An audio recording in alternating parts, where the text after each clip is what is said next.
Buenas tardes, apreciado joven. Bien, el día de hoy bienvenido a esta clase de Teoría Literaria 1, ¿no? Vamos a ver lo que es la Teoría Literaria 1, ¿ya? Entonces, cuando nosotros vamos a ver esto de la teoría literaria, ahora, ¿qué es la literatura? Es, por ejemplo, vamos a ir viendo en este aspecto lo que es la teoría literaria 1 y específicamente géneros literarios. Cuando vamos a ver géneros literarios, pues bien, vamos a ver el primer tema, géneros literarios. Acá vamos a ver la clasificación, ¿no? De estos géneros, cómo se dan. La literatura, pues, es un arte, ¿no? Pero también es una ciencia, porque es un objeto de estudio, ¿no? Por lo tanto, va a ser una ciencia. ¿Quién es este iniciador de la ciencia literaria? Es Aristóteles. Recuerda que en el siglo IV antes de nuestra era, Aristóteles pues hace un libro llamado Poética. En ese libro va a realizar un análisis sobre la literatura. Y en ese libro Aristóteles va a hablar de los géneros literarios. Entonces él fue el primero en hablar sobre los géneros literarios. No olvides, Aristóteles es considerado el padre de la teoría literaria. Aristóteles nos va a clasificar las obras según los rasgos que hay entre ellas. Es ordenar el estudio de la literatura. ¿Ya? Es ordenar el estudio de la literatura. Por eso los va a clasificar las obras en géneros literarios, ¿no? Lo va a clasificar las obras en géneros literarios, ¿sí? Ahora, ¿qué son los géneros literarios? Son grupos de obras literarias, ¿no? Son grupos de obras literarias con rasgos comunes, ¿ya? Con rasgos comunes, ¿ya? Va a ser con rasgos comunes. Y estos pues van a tener dos aspectos, de forma y fondo entre ellas. Y vamos a ver acá uno de ellos. ¿Ya? Vamos a ver acá algunos ejemplos de lo que viene a ser este aspecto, ¿ya? De lo que viene a ser eh, esto de las... ¿cómo decirte? Mencionarte. Él va a ser el equilibrio. Va a hablar que sobre este equilibrio que se va a dar. Ahora, esto de los géneros literarios también es conocido como, aparte de que son grupos, van a ser instituciones de obras literarias. ¿Ya? ¿Ya? Va a ser ¿ya? Va a ser. Ahora, esos rasgos comunes que vamos a tener dentro de estas obras literarias se va a dar dos aspectos. A los grupos literarios, los géneros literarios, también vamos a llamar instituciones literarias, porque Aristóteles instituye los géneros literarios. ¿Y qué son los géneros literarios? Son grupos de obras literarias clasificadas según rasgos comunes entre ellas.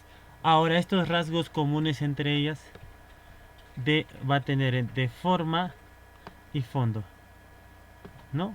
Fondo y forma. Y no olvides que en la literatura hay dos formas de composición literaria, tanto el verso como la prosa. Las obras literarias pueden ocuparse tanto del verso o en prosa, ¿no? Entonces estamos teniendo rasgos comunes entre ellas. Por ejemplo, no olvides, no, si ahora, no existe obra igual a otra, no te olvides, no es que las obras son iguales, no existe obra igual a otra, ¿cómo puedo clasificarlo entre grupos? Si no existe esto, entonces, pero sí va a existir entre a ellas una semejanza, ¿ya? Va a existir una semejanza. En esas semejanzas nosotros vamos a tener que encontrar. Es por eso que las obras literarias se pueden poner en grupos. Mira por acá. Listo, acá tenemos una obra conocida, ¿no? Trilce, César Vallejo. Tengo otra obra acá, Rimas, Gustavo Adolfo Bécquer. César Vallejo, César Vallejo, autor peruano, Bécquer, autor español. Poeta del siglo XX, Bécquer, poeta español del siglo XIX. Mira, hay diferencias, ¿ah? Trilce y Rimas no son obras iguales, son obras distintas, diferentes. Acá en Trilce hay en cantidad de poemas. Es un poemario. ¿Qué es un poemario? Es un conjunto de poemas. Más de 70 poemas. Acá más de 90 poemas. Y así podemos sacar diferencias entre estas dos obras. No hay obra igual a otra. Pero ¿qué tienen estas obras? Rasgos comunes. Trilce, ¿qué es? Poesía. Rimas, ¿qué es? Poesía. Poesía. Trilce está escrito en versos. Rimas está escrito en versos. Trilce, ¿qué expresa? Sentimientos. Oh, hoy madre, me voy a Santiago a mojarme en tu llanto y en tu bendición. Hay una metáfora acá, ¿no? Del dolor, la nostalgia. En rimas también expresa sentimientos. Volverán las oscuras golondrinas en tu balcón sus nidos a volcar y otra vez sus alas los cristales. ¿Te das cuenta? Acá se está dando la semejanza de sentimiento. Ahora, generalmente en Trilce pues el sentimiento es de dolor. En rimas el sentimiento es de amor. Pero en ambos hay sentimientos. Poesía versus sentimientos. ¿Qué son? Rasgos comunes. Que Trilce y rimas podrían agruparse en el mismo género literario. ¿Cuáles son estos géneros literarios? Aristóteles identificó tres géneros literarios: la épica, lírica y dramática. La palabra viene del epos, que significa hechos. ¿Ya? Oído a la música acá, hechos, ¿ya? Lírica viene de la voz lira, un instrumento musical que generalmente genera música. Ahora, esta música va asociada al sentimiento. Hechos, sentimientos. La palabra dramática viene de la palabra drao, que significa acción. ¿Ya? Muy bien. Aristóteles vamos a dar el concepto clásico de estos géneros. Aristóteles decía que la épica es un género objetivo. ¿Por qué? Porque el autor narra. Y cuando se narra, pues, se va a narrar de otros personajes. De él hacia afuera. Habla de personajes primarios, secundarios, protagonistas, antagonistas. Describe lugares, ambientes. Se va a mencionar hechos. El autor hacia afuera, mundo exterior. Por eso la épica va a ser objetiva, ¿ya? Del objeto, el que está fuera de, ¿ya? La lírica. Aristóteles dice que la lírica es un género subjetivo, del sujeto, de la persona. El autor ya no va a hablar de él hacia afuera, de él para adentro. ¿Entiendes hasta aquí? La lírica. Y hacia adentro está relacionado con qué? Con resentimientos, emociones. ¿De quién? Del autor. Me gustas cuando callas porque estás como ausente. Pablo Neruda, el poema 15, ¿no? Te habla mundo interior. Neruda te habla de él hacia adentro, ¿ya? La épica exterior, de él hacia afuera. De la lírica del autor hacia adentro. Y la dramática, pues, que va a combinar lo objetivo con lo subjetivo. ¿Por qué? Porque en la dramática, recuerda, el teatro, ¿no? Va a haber qué cosa? Actuación del personaje que realiza escenas. Entonces está hablando de personajes. A la vez también hay escenas, se pueden llenar de emociones, risas, llanto, sentimientos. Que vamos a tener la subjetividad. Entonces, vamos a ver, la épica es narración. Pero un detalle acá, narración en verso. ¿Ya? Hay dos formas de exposición, verso y prosa. La épica está narración en verso. La lírica, expresión de sentimientos. Y la dramática, actuación. Los personajes interactúan, dialogan, hablando, ¿ya? Entonces ahí tenemos. Ahora, vamos. Los géneros literarios tienen subgéneros o también llamados especies literarias. ¿Sí? Entonces, especies literarias, especies épicas, especies líricas, especies dramáticas. ¿Ya? Vamos a ver cada una de ellas. Ahora, las especies épicas: epopeya, cantar de gesta, poema épico. Ahora, eh, una primera diferencia entre estas especies es la época, la cuestión cronológica. La epopeya, edad antigua. La edad antigua clásica, por cierto. Llámese Grecia, Roma. ¿Ya? Entonces eso hay que tener claro. Antes de Cristo o antes de nuestra era. El cantar de gesta, edad media, el siglo V hacia adelante. ¿Ya? Ahora, estos cantares de gesta aparecen en la Edad Media con el feudalismo y el poema épico aparece en el siglo XV. Se desarrolla en el siglo XVI, XV, XVI, ¿no? Ahí tenemos Edad Moderna.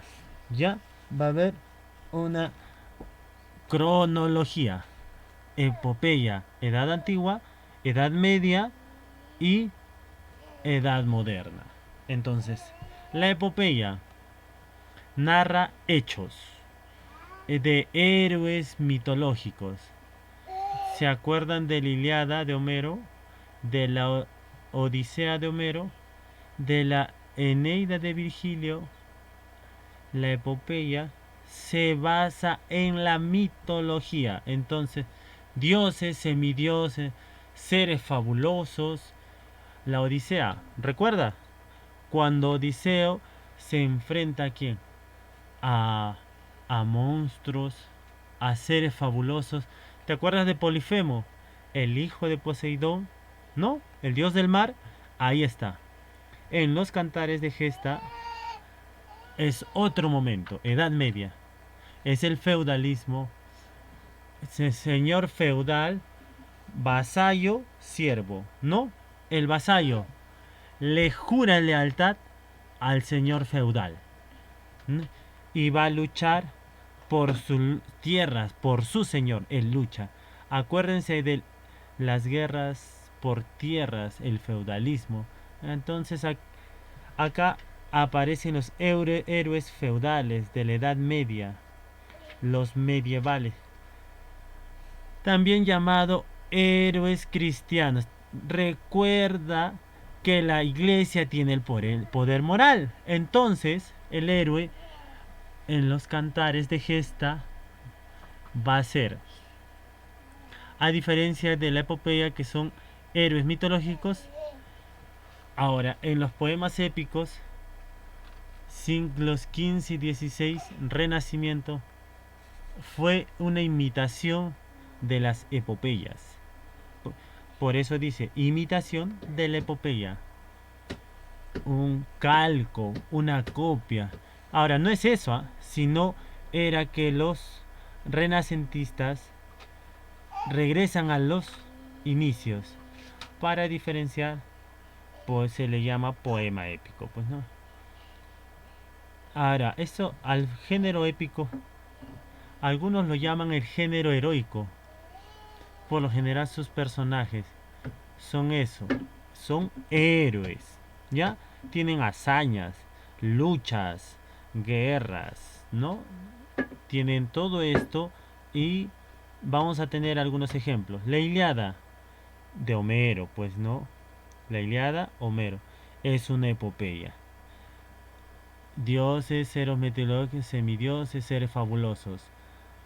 Mío Cid, no tiene autor, es anónimo, pues el Mío Cid. El Mío Cid es anónimo. Cantar de gesta. Acá va a aparecer Rodrigo Díaz de Vivar, el campeador, vasallo del rey Alfonso, Edad Media. Y la Araucana, ¿quién es el autor?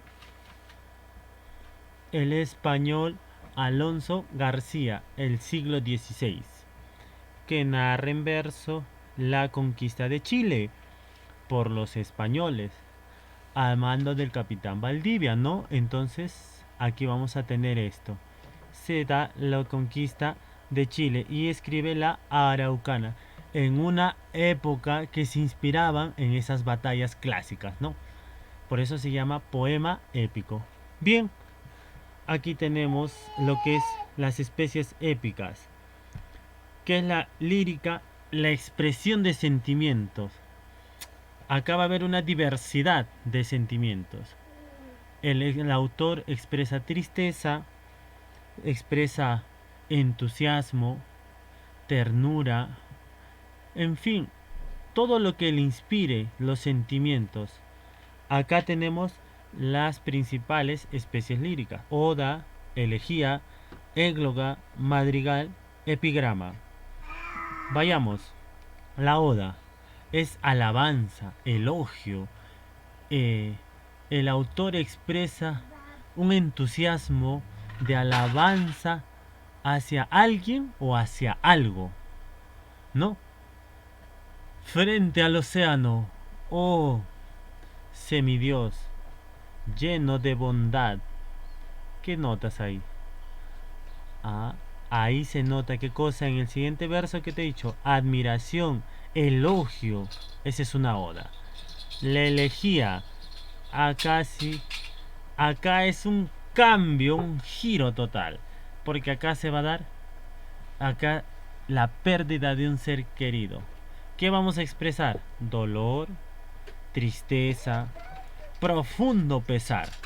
Entonces, ustedes recuerdan de una obra clásico del siglo XV, Odas a la muerte de mi padre, del poeta Jorge Enrique. Nuestras vidas son los ríos que van a dar a mar, que es el morir. ¿Se acuerdan de esa?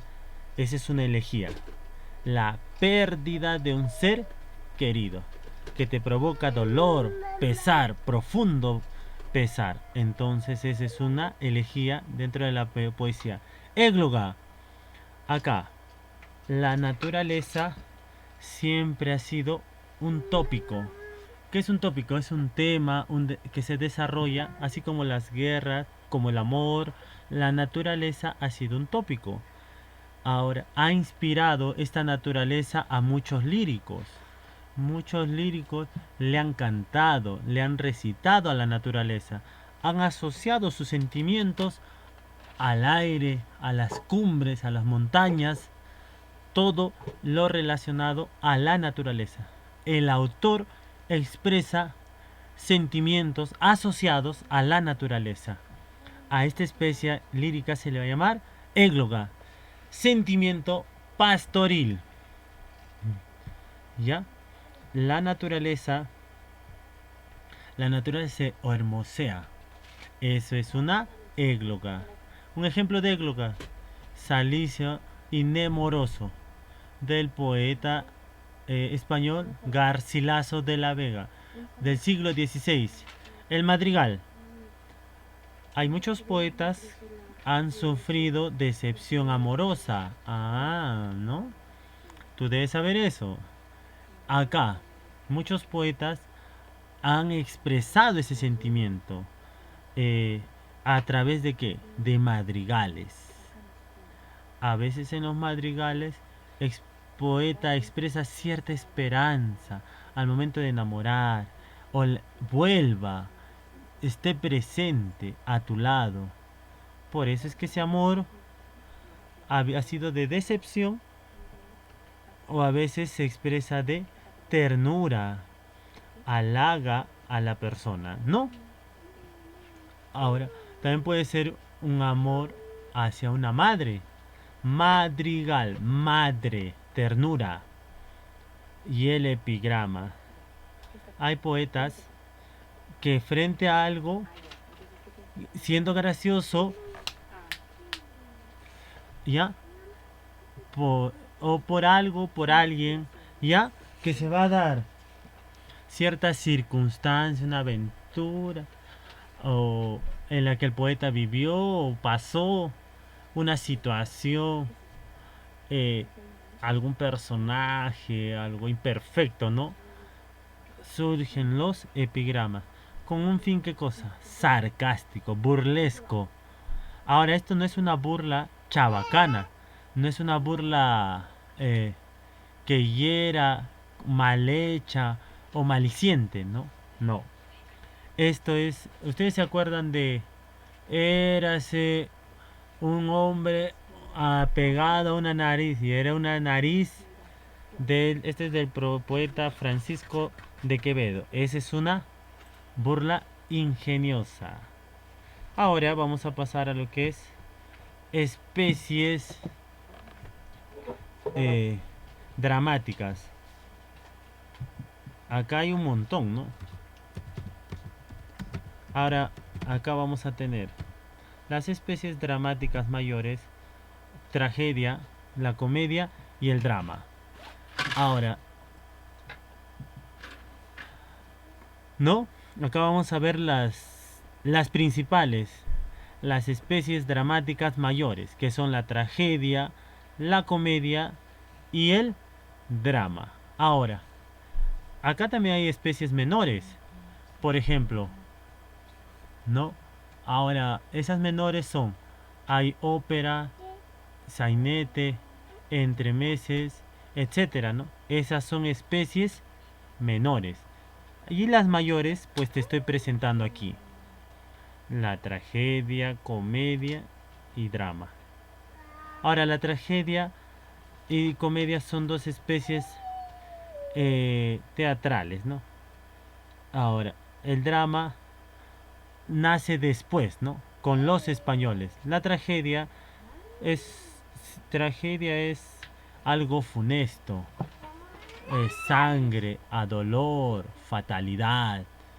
Acá, por ejemplo, la tragedia a representar escenas tristes, un eh, al inicio de las tragedias, por ejemplo, se puede ir notando ese presagio, ese augurio que algo malo va a suceder.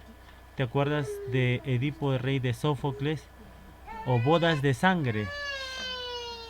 ¿Ya? Ah, el final va a ser triste. Tal vez te haga llorar. El final es infeliz. La comedia es todo lo contrario. Son escenas jocosas, divertidas, alegres, hasta ridículas, ¿no? Con un final feliz. Y el drama es la mezcla. Escenas alegres con escenas tristes. Por eso dice, mezcla lo trágico con lo cómico. Resultado, drama. Ahora, acá te he puesto algunos ejemplos. Edipo Rey. ¿Quién es Sófocles? ¿No? Es una tragedia. El hombre que se arranca los ojos, ¿no? Edipo. Ñacatita, autor Manuel Asensio Segura, gran escritor, pero es una comedia. La vieja chismosa, alcahueta, entrometida. Es una especie de ridiculizar a la clase social del siglo XIX, ¿no? Ollantay es un drama que tiene doble trama. Pachacútec Ollantay con Tupac Yupanqui. ¿Se acuerda? Las primeras escenas acaban a ser triste. Entre Ollanta y Cusicuyo. Y de ahí viene el momento feliz. Entre. ¿Quién los puso triste? Pachacute. ¿Quién los hizo feliz? Tupac Yupanqui. Entonces tiene de lo trágico y de lo cómico, de lo triste y de lo alegre. Entonces, muy bien, vamos a continuar. Ahora, hemos dicho que la épica es narración. Es el primer género literario, ¿no? Ahora, vamos a ir viendo, se escribe en verso, ¿no? Esto de la épica. La narrativa, ahora, la narrativa está relatada en prosa. Su relato en prosa de hechos reales o imaginarios. Entonces acá vamos a tener la narrativa, que es entonces relato en prosa de hechos reales o imaginarios, inverosímiles. Yo puedo relatar la historia de un chanchito que vuela. Se puede narrar la historia de un hombre que mata a una anciana de hachazos. Es la idea en la narrativa y se va a dar, ¿no? A diferencia de la época que se narra esto en prosa y el otro en verso. Acá hay muchas especies narrativas. Las principales son novela y el cuento. Entonces, vamos a ir. ¿Quién no ha leído un cuento? Novela. ¿Quién no ha leído una novela? Me imagino que has leído. Acá va a haber una diferencia. Si yo te digo novela, si yo te digo así, cuento. Para que entiendas, ¿no? Novela, relato de un conjunto variado de hechos. Es un relato muy extenso. Una novela puede tener 200 páginas, como La serpiente de oro de decir alegría. 500 páginas, como 100 años de soledad de Gabriel García Márquez. 1000 páginas, como Don Quijote de la Mancha. O la novela más extensa de todos los tiempos, de Marcel Proust, ¿no? Tiene cerca de 2000 páginas, una barbaridad. Entonces, acá tenemos, es un relato. Ahora, el cuento es un relato breve y la unidad en el tema. Ahora, acá va a ver qué cosa, unicidad. ¿Ya? Ahora, el cuento nos presenta una condensación. Un ejemplo de novela, ¿ya? Acá, conversación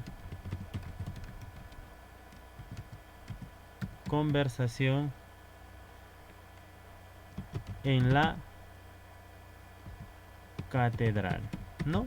¿De quién es esta? De nuestro Nobel de literatura, claro que sí, ¿no? Esto viene a ser ¿qué cosa? Una novela, claro que sí, esto es una novela, ¿ya? Ahora, otra, por ejemplo, acá otro ejemplito te voy a poner. El caballero Carmelo, ¿no? El caballero Carmelo. ¿Quién le escribe esto? ¿Quién lo va a escribir esto? ¿Ah? ¿Quién le escribe esto? Esto lo escribe, pues este es un cuento, ¿no? ¿Quién lo escribe? Abraham Valdelomar. Claro que sí. Esto lo escribe Valdelomar, ¿no? Ahora, este es un cuento tan tierno, tan dulce, acerca de un gallo. No, es un relato breve. y finalmente el género expositivo. Ahora, se le atribuye al francés Michel de Montaigne ser creador del género expositivo mediante una obra, Ensayos. Ahora, lo que el género expositivo se elige un tema y ese tema empieza a desarrollarlo.